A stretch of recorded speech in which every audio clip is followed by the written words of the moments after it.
Hello viewers, welcome to my channel. நீங்கள் நம்ம சேனலுக்கு புதுசாக இருந்தால் மறக்காம நம்ம சேனல் சப்ஸ்கிரைப் பண்ணிக்கோங்க, லைக் பண்ணுங்கள், கமெண்ட் பண்ணுங்கள். வாங்க குட்டி ஸ்டோரி பேர் லெசன் டே 9 இருக்கோம்.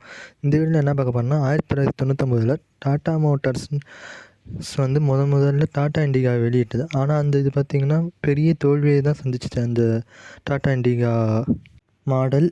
அதுவும் இல்லாமல் ஊடகங்கள் பார்த்திங்கன்னா மீடியா பார்த்திங்கன்னா நிறைய விமர்சித்தாங்க இந்த செய்தியை வச்சு. அது நிறைய நிறுவனங்களும் இந்த நிறுவனத்தில் நம்பிக்கை வேண்டாம் என்று நிறைய பேர் சொன்னாங்க. ஆனால் ரத்தன் டாட்டா வந்து ஃபோன் நிறுவனத்தினரும் டாட்டா மோட்டார் விற்கலான்னு நினச்சாரு.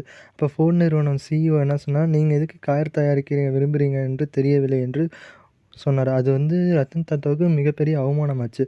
அதுக்கப்புறம் பார்த்திங்கன்னா ஃபோன் நிறுவனமே நஷ்டத்தில் சென்றது சில ஆண்டுகள் கழித்து.